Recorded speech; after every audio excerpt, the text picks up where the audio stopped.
Hello, everybody. Welcome back. When I say welcome back, I mean, of course, welcome to seeing me again. Welcome to actually the first episode of the Ones Club. I know the virtual screen messes me up every time, but welcome to the Ones Club. I'm your host, Martina, and this is a new show that I'm going to be starting that's basically going to be like a recap show. Recap, rundown, going over all the events and happenings in the world of wrestling across AEW, WWE, etc., etc. And today is Wednesday, June 19th. And at the time of this filming, there is a lot going on. So much to talk about. So, in fact, I have a handy dandy list. I love a good list.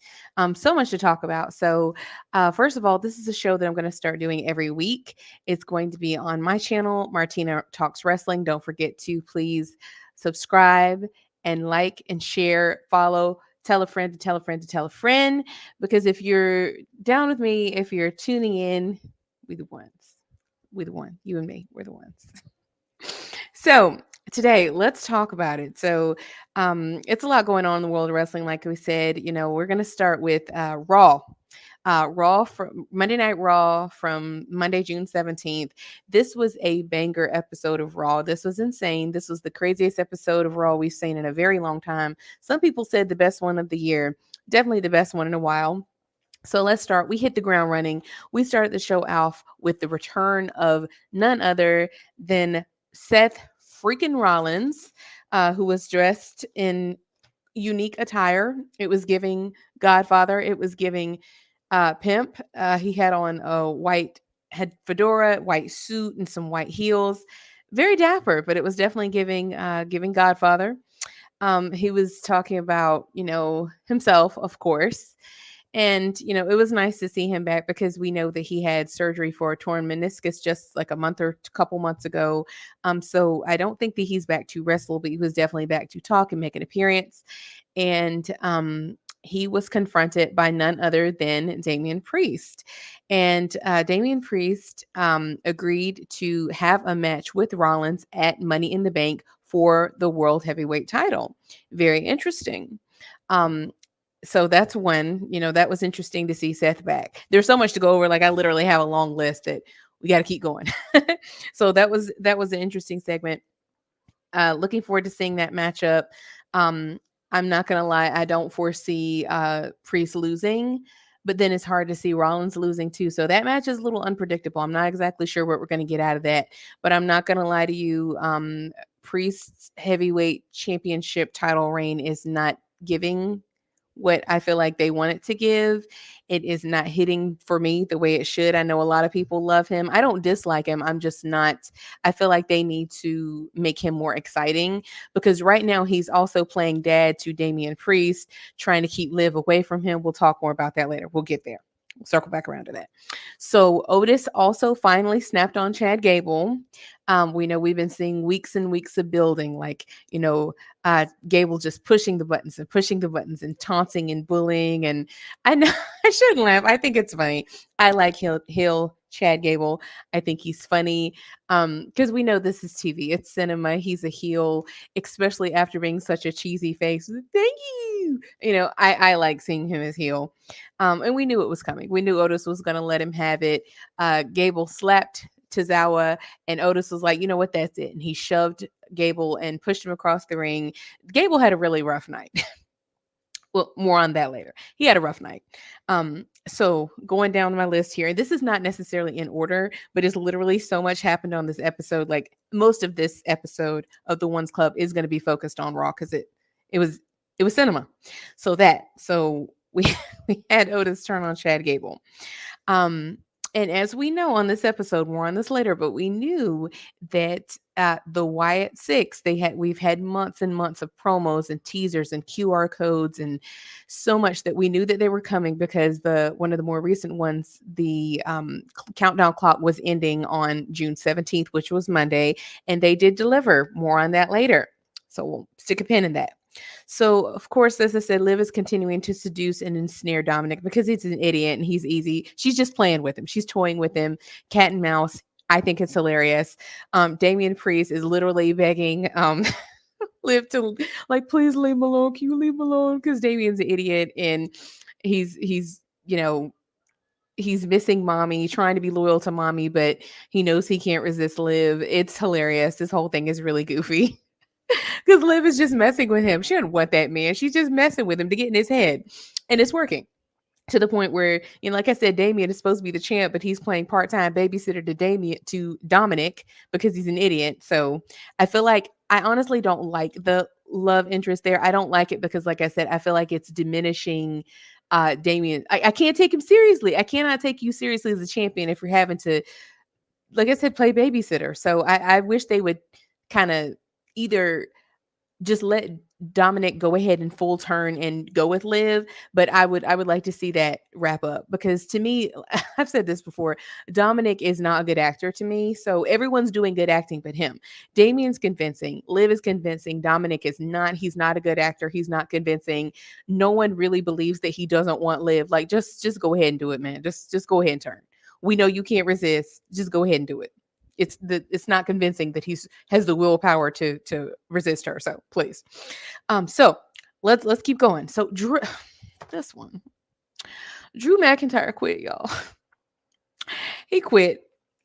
It hurt me. I know a lot of people don't like Drew at this point because they're Punk fans. Whatever. I don't have a problem with Punk, but I love Drew more. Love me some Drew. I know it's storyline, but I still hate the way it played out. They're of course they showed over and over and over again how Punk screwed Drew and he lost at Clash at the Castle, which I'm still upset about. I feel like that was a travesty and extremely disrespectful. I did not like how they did it. I thought it was trifling, hated it. So they kept showing it over and over and over again, and then they have Drew to come out and he can't even get it out. He's like, he starts out, of course, to the crowd, of course, they're trolls. They're doing CM Punk, because they're trolls. That's what people do. They're chanting CM Punk. He's holding my. He can't even get his words out. He opens his promo with the word CM Punk, and of course, the crowd is just heckling him, and he's like, you know what, I can't do this, screw this company, I quit, and he drops the mic and walks out of the ring.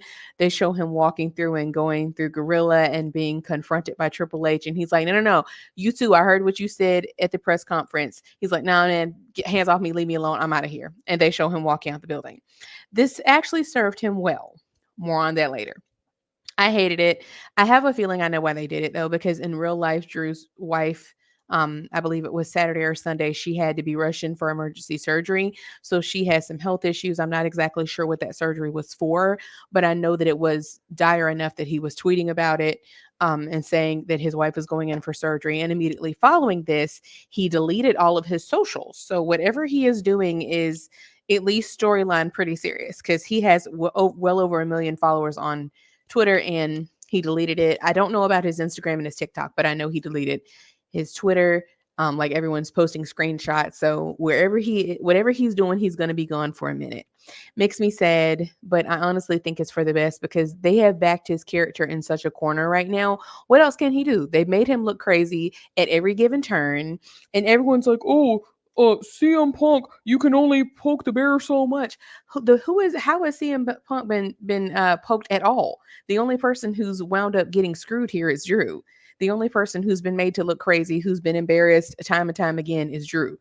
When has Drew even done anything to Punk? Oh, he called him a name. He said a name about it. Please, no. Drew is the one who has been screwed here. I don't blame him for taking some time away, whether it be storyline or real or a little bit of both. I get it. Now there is an interesting theory here. I have seen some people say, because like I said, we're coming back around to the Wyatt Six. There are some people who have speculated. Of course, this is all speculation. The wrestling community, we're full of speculation. We've seen some things on Twitter, people saying that perhaps Drew is going to be intertwined with the Wyatt Six somehow, and that's why he conveniently disappeared before they attacked and massacred everybody. I do think that's an interesting theory because I have been saying like Drew needs a friend. He's going to need a friend or two to defeat Punk or outsmart Punk. Because it's not that CM Punk, he's not physically devastating. Like he's not Braun Breaker. You're not scared of speaking of Braun Breaker almost killed Ludwig Kaiser. He came around. It wasn't funny. It was kind of sad actually. You know how Kaiser does his run around the ring thing. Braun Breaker and him basically met. Spear. Braun Breaker spears the bejesus out of Kaiser, broke him in half, not practically knocked the daylights out of him. That's not CM Punk. CM Punk is not a physically scary man. He's a mental game. He reminds me of the Miz in this regard. It's a mind game. He plays mind games, and so does the Wyatt Six. They're the mind games. So I think that isn't a bad theory, even if it's not true. I do think that Drew is going to need to play. He's going to need psychological games to finally get back at or get even or even beat Punk at all at his own game. That's what he's going to need. So that was an interesting theory. Then we're going to keep going because, like I said, there was a lot that happened in this episode. And I can't even cover it all here. These are just like the highlights. But Jey Uso won the Money in the Bank qualifying match. He defeated Finn Balor and Rey Mysterio to qualify for the Money in the Bank match. And this is kind of where the fun began, because I'm looking at the clock and I'm like, it's like 9:50 or 10:55. Raw goes off at 11. I'm like, we're gonna need to wrap this up because I thought the Wyatt Six was coming. So where are they at? There's no sign of them. I mean, what they did. Oh, and that's another thing. Back to that real quick. They did show some more like, glitching and QR codes as Drew was coming out. I thought that was very interesting. And I think that's another reason why people kind of had that speculation that he might somehow be entangled with them. Because I did think that was very interesting. Of all the people that they could have showed on the screen, as they were coming out, you see the QR codes and the glitching and the creepiness on the screen as Drew was coming out. I was like, okay, could be something to that. It could be nothing, but the way WWE does their production, it's rarely nothing. It usually means something. Speaking of which, let's go ahead and get to it. So after Jey Uso wins, we got the "It's just me, Us," and then he's dancing in the crowd doing the hey, hey, and lights. And we're like, oh, here we go. Here we go. It's happening. It's happening. So the lights start going out section by section, and you're like, oh shoot, here we go. It's going down. So the lights go out in true Bray Wyatt fashion. Rest in peace. Lights go out. You see the door, you see the illumination of the door, the shadow of the door with the light behind it, just like when Bray was here. And now you're like, oh man, they did the pacing of this very well, to the point where this all happened over the course of like 4 or 5 minutes, but it didn't feel rushed at all. Very interesting how they did this. I applaud their production quality because it did not feel rushed. But looking back, you're like, dang, they really accomplished a lot in like under 6 minutes here. So all this is happening, like lights, you see the lights behind the door. And then, of course, I could see like you got smoke and it's all shadowy and spooky. And you can see something or someone crawling in like smoke and mist. And it's revealed to be Abby the Witch, or Sister Abigail, played by Nikki Cross, and she looks so much like The Grudge. It's definitely giving Grudge. I don't know if y'all remember that horror movie from like the early 2000s. It was based on like a Japanese horror movie, The Grudge, with the girl with the pasty, deathly white, ghastly face and like long, scraggly black hair. That's really what she was giving. Super creepy. So creepy, wearing like this like tattered white dress and looking like grungy and super duper creepy. She literally crawls out in the creepiest way possible on all fours, and then she stands up and she points back. And then of course the camera starts following, and then we go creepy. Then we're going back around to Gorilla. And there we have Rambling Rabbit, played by Eric Rowan. And of course, we know that these are the people playing them, but they're completely covered. It's basically they took the Firefly Funhouse characters and brought them to life as real people. Just go look it up. The masks are so grotesque and so gross and so creepy. The creator did such a good job. I actually follow him on Twitter. He's incredibly talented. The guy who made these masks is the same person who made the mask for Bray when he was alive. Also for the movie The Black Phone. Super creepy. He's super talented because these masks, they remind me of the band Slipknot. If y'all remember them, because they're just so creepy and grotesque and just very effective. Very, very effective. So you got Ramblin' Rabbit holding a hammer that says help on it. And in front of him at his feet is like a pile of bodies. And it's funny because in this pile of bodies, it looks like Carmelo Hayes and Gunther. Now, Carmelo Hayes confirmed that he is alive because someone was like, Carmelo Hayes, is that you? And he was like, no, but are they dead? Because it's like a guy with cornrows and a guy that looks like Gunther. And basically, the camera is just maneuvering around Gorilla. It's all smoky, and you see the lights flickering, and everything is just in shambles. No one is moving except these characters. Everyone else looks deceased. You see like blood splatter on the wall, and a person in front of you that and sitting in front of that blood spatter, which obviously head hit the wall, that looks like Rollins. That might not have been who it was. There's some debate on whether or not that's who it was, but that's what it looked like to me. The hair looked a lot like Rollins. And then we see who's next? Then we see Mercy Buzzard. Again, super de duper creepy mask. Mercy Buzzard is played by Dexter Loomis, and I could tell it was him even before we found out who was who because he's sitting cross-legged, the way Dexter used to do when he was always he was always trolling the Miz. I'm like, okay, there's Mercy Buzzard. Okay, so we got three in. Okay, so we're going to keep going. Like I said, the camera's maneuvering. It's all smoky, lights flickering. Very horror movie. Very horror movie. Then we see Chad Gable with what looks like a gunshot to the dome. I'm pretty sure it was supposed to be a whack with the hammer, but it very much looks like a gunshot because his, bloody wound, and he's just laid out, just completely laid out. Then it's hands over, and then we see Huskus the pig boy, who is played by Joe Gacy, looking super de duper creepy and like the pig gas mask. I cannot stress enough, these masks are so grotesque. They did a fantastic job. Just very creepy. Like as a grown woman, I'm like, this is so creepy. Like you're watching wrestling, but it was very much giving horror movie. Like if you did not know what you were watching and you just flipped through TV, you would think this was a horror movie. Like the production was incredible. The camera angles, the way that they did it was really, really cool.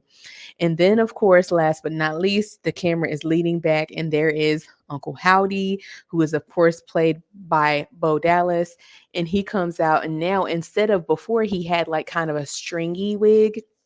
Now he's got what very much looks like Bray Wyatt's locks. Got locks in the top hat, super creepy. He looked so much like Bray. He's coming out, and then of course they all just kind of assemble, and they all come out to the front ramp. And of course, I forgot to mention in the beginning, they're basically all assembling, and in front of Abby the Witch is the lantern, and it seems to me that, of course, you might say, well, that's only five. It seems to me that the sixth member is Bray Wyatt himself in spirit, symbolized by the lantern.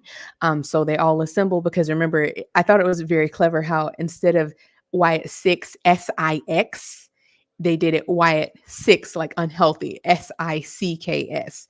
Very clever. Adds to the creepy factor because it's like they're sick, they're gross, they're disgusting. Very clever. I like how they did that. Nice little play on words. So they all assemble and they come out. They're all like menacing and they like assemble. Great photo op.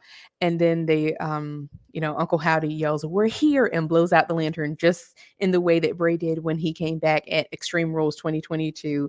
They did a really good job with it. And like I said, they achieved so much in like 5 minutes. They did a great job of freaking everybody out in like 5 minutes because it's so funny as this is unfolding on social media, people are tweeting like, oh man, someone needs to go get them.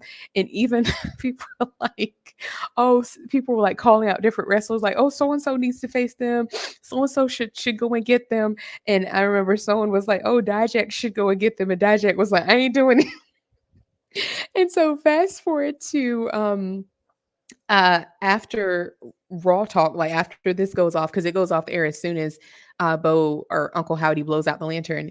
Fast forward to Raw Talk, which is the Raw post show with Kathy Kelly. She's interviewing Jay Uso, like, "Hey, how do you feel about your win? You're going to Money in the Bank." And Jay is always so funny to me. Like he's funny without even trying. He's like, "Oh man, did you see that? You saw what I saw?" And Kathy's like, "Oh, there's some speculation that you might have awakened the Firefly Fireflies, and he's like, hey, yo, you can have them back. I love Bray, rest in peace, Bray.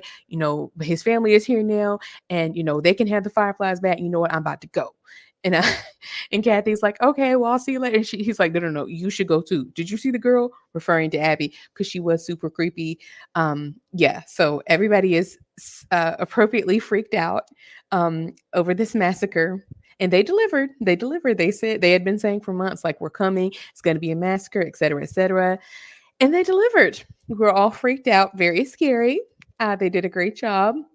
And one of the theories is that the Wyatt Six are targeting people who have turned their back or betrayed their people. Um, like I said, Chad Gable, of course, being so mean to Alpha Academy, Rollins turning his back on the Shield, because I did think it was very interesting that at the beginning of the show, when he was having that promo with Priest, he mentioned the Shield. He's like, oh yeah, I was in a group. I was a member of the greatest group of all time, the Shield. I thought that was very interesting that he would mention that. Very interesting. He mentions that, and then there's someone that looks a lot like him that winds up mollywopped at the end of the show. And of course, people are eagle eyes on social media. People were showing a screenshot from Seth's promo where it's his head, and then in the background, there's what looks like Uncle Howdy lurking in the shadows. Again, so creepy. It's so cool how WWE they incorporate these elements in there. It's impossible to catch all this stuff as you're watching. I mean, no one is catching all this at the time of airing. Like, you're seeing it later, you're seeing the tweets, you're seeing the pictures, you're seeing the reels, you're seeing the videos. You're like, dang, I didn't even see that. It was as it was happening. So yeah, it seems like Rollins, Gable, and some have said that one of the bodies, because as the camera was going through Gorilla, there were so many bodies in the shadows you couldn't even make out everybody. Some said one of them was supposed to be Triple H. Some said one of them was supposed to be Bray Wyatt. I mean, not Bray Wyatt. Sorry, I meant to say Braun Strowman. Sorry. Some said Braun Strowman, Seth Rollins, Chad Gable, and different ones. But yeah, it was a bloodbath. It was a massacre. Not the only people moving were the members of the Firefly Funhouse. Everybody was laid out. So I thought that was really interesting. They did a good job with it, and it will be interesting to see where we go from here. One of the things I'm really interested in seeing is, because these masks and these costumes are so elaborate, I'm really interested to see if they'll wrestle in something else, or if they will wrestle at all, like how they'll build up to that. Because like, I know, like with Bray, when he was the Fiend, sometimes he had different masks. Like, he would have one when he was like walking out and doing his promos, and one when he was actually wrestling, and then eventually he went to the full-on Fiend with the grotesque smile. It's interesting. I'm very curious to see how they're going to play this out, and what their promos will be like, who's going to do all the talking. Is it because during this intro, the only one that spoke was Uncle Howdy? Is he going to be the mouthpiece for everyone? And one thing I will say, I really, really hope that they do not drop the ball with this, because I hate to say this, but when they brought Bray Wyatt back at Extreme Rules 2022, I thought it was flawless. I was like, this is perfect. It was super creepy. It was him up and down. They did a great job with it. I felt like they did right by him. And then I felt like that was it. I felt like they dropped the ball after that. It's like they never presented him that well again. He was on and off TV, and then he had a bunch of like, yeah, foreboding promos. He was in the feud with LA Knight. Then they had that dark match, not dark match, but like a blackout match. And then, he wasn't on TV for a while. Now, I know he had health issues that, of course, unfortunately led to his untimely demise. I do understand that. But I also felt like of course, well, I don't know the whole story, of course, but I just wish, I felt like they presented him extremely well, and then it just went downhill. And I'm hoping that doesn't happen with the Wyatt Six. I'm hoping they can maintain this level of excitement and enthusiasm, and they can keep it as cool as it was. Like, I hope this isn't the peak. I really don't hope this is the peak, because for those that don't know, they are doing this. The Bray Wyatt documentary, talking about his life and his legacy, Bo Dallas, his brother, said that he wanted to keep this going in his honor, that this is what he would have wanted. And that basically, my understanding is that this is what he was planning to do this while he was still here, before he passed away. And because he never got a chance to fulfill it, they're doing this to keep it alive and bring his vision to life, which I think is very cool. Um, But yes, because there are some very talented people in here. Again, I said we got Nikki Cross, Eric Rowan, Dexter Lumis, Joe Gacy, and Bo Dallas. They're all very talented in their own right, and I know this has to be very emotional for Bo, for all of them, but especially for Bo. That was his brother. And on social media, the Rotunda family was tweeting and talking about, how grateful they were to see this. I know this has to be very emotional for them. So I have a lot of respect for them for even allowing this to be done, because some families might have said, no, it's too much. So respect to them. I thought it was really well done, even though it was super creepy. I cannot stress enough. I'm not a horror person just because I'm a scaredy cat. Not because I don't think it's creative. I think it was extremely creative and very well done. But I am sufficiently freaked out because I'm a scaredy cat. I was like, I'm gonna sleep with one eye open after seeing those masks. But they did a good job with it. So I would really like to see them keep this up. So yeah, Raw was fantastic. And it was so emotional, man. It was an emotional roller coaster because like I was like, oh, it's cool to see Rollins, but man, Drew walked out. But man, it's cool to see Jay. But man, what's gonna happen now? Oh my gosh, it was kind of up and down, up and down.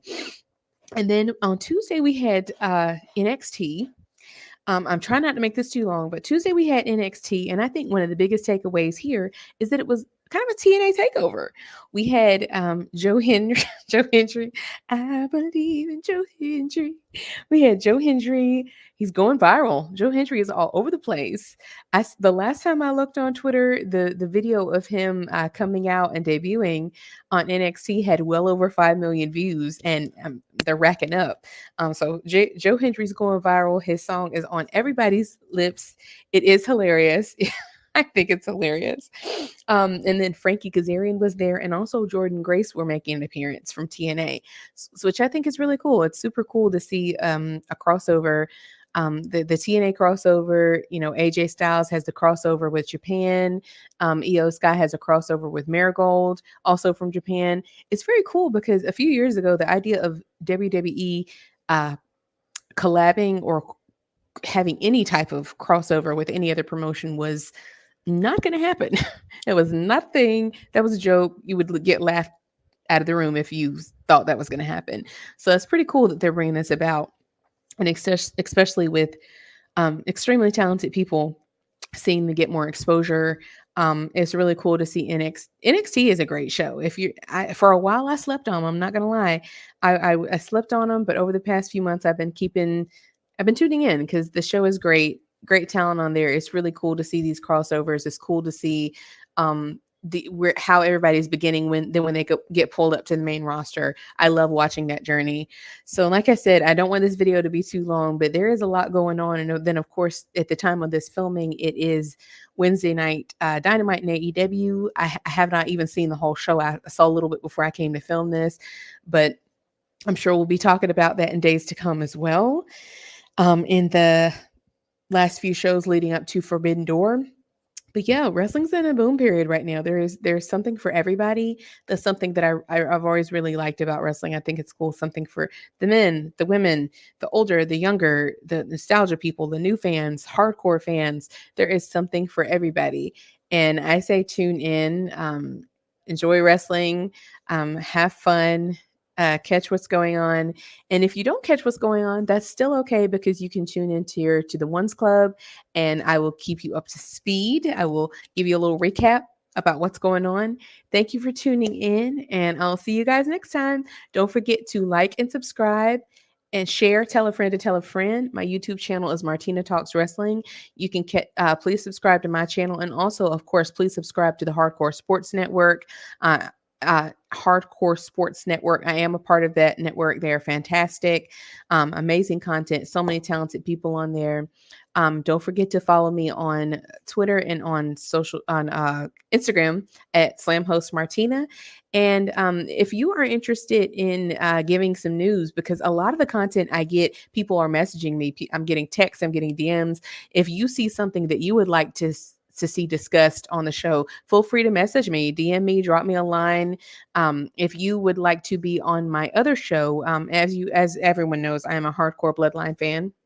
Always. If you're a Bloodline fan and you're interested in talking about them and you want to be on my other show, the Bloodline Effect, shoot me a message about that too. And as always, thank you all for being here. Have a good night. Bye.